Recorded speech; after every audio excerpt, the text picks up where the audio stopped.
Coba deh, kita lupakan sejenak peta dunia yang kita kenal sekarang. Hari ini, kita bakal balik ke masa di mana peta itu digambar ulang secara total oleh satu kekuatan besar, dinasti Umayyah. Ini adalah cerita tentang bagaimana sebuah model kekuasaan yang sama sekali baru lahir dari tengah-tengah kekacauan. Pertanyaannya mungkin kedengaran simpel, tapi jawabannya itu yang mengubah dunia. Gimana ceritanya sebuah perang saudara yang brutal, sebuah konflik yang harusnya menghancurkan sebuah komunitas dari dalam, justru malah melahirkan salah satu kekaisaran terbesar dalam sejarah? Yuk kita bedah bareng-bareng. Nah, untuk ngerti gimana mereka bisa bangkit, kuncinya ada di satu perubahan yang fundamental banget. Dinasti Umayyah ini bukan sekedar babak baru loh. Mereka itu seolah-olah merobek buku aturan lama dan nulis ulang semuanya dari nol tentang cara dunia Islam diperintah.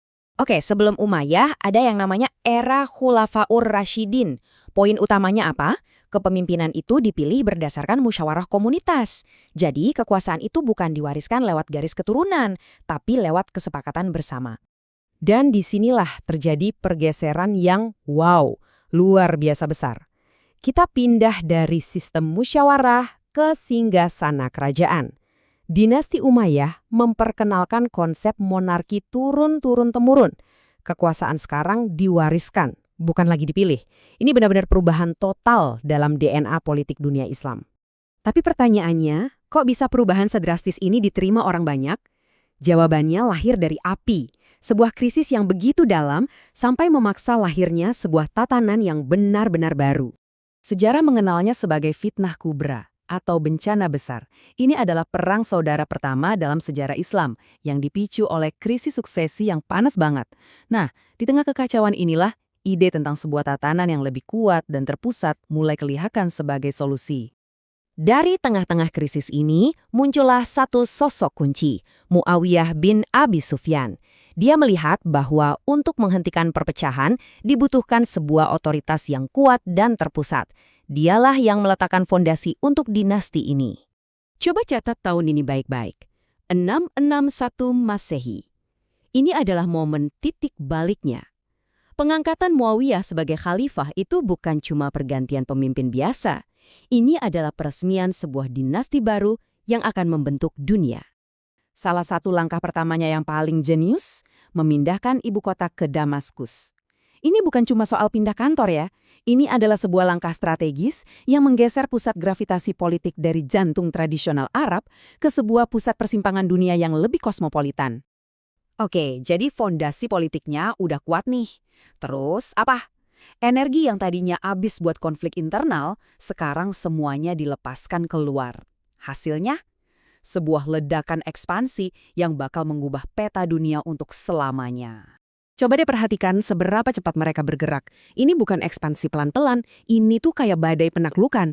Dalam waktu yang singkat banget, mereka menyapu bersih seluruh Afrika Utara. Di tahun 711, Tariq bin Ziyad menginjakan kaki di Spanyol, dan hampir di waktu yang sama, di ujung dunia satunya lagi, pasukan mereka sampai di lembah Indus di India.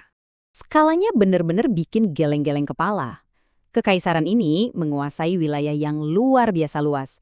Dari pantai Atlantik di Spanyol, sampai ke perbatasan India. Sebuah kekaisaran yang betul-betul membentang di 3 benua. Dan kutipan ini udah merangkum semuanya dengan sempurna. Bukan cuma besar untuk zamannya, tapi tercatat sebagai salah satu entitas politik terbesar yang pernah ada dalam sejarah peradaban manusia. Tapi gini, menaklukkan wilayah itu satu hal. Nah, menjaga dan mengaturnya, itu cerita lain lagi. Di balik kekuatan militer mereka, ada sebuah mesin birokrasi yang bekerja tanpa henti.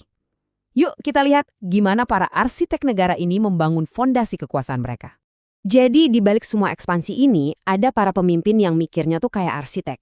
Mereka bukan cuma memerintah, tapi mereka membangun sistem dari mata uang standar sampai jaringan pos yang super efisien yang berhasil menyatukan kekaisaran raksasa ini. Kalau kita ngomongin arsiteknya, ada satu nama yang wajib disebut, Abdul Malik bin Marwan.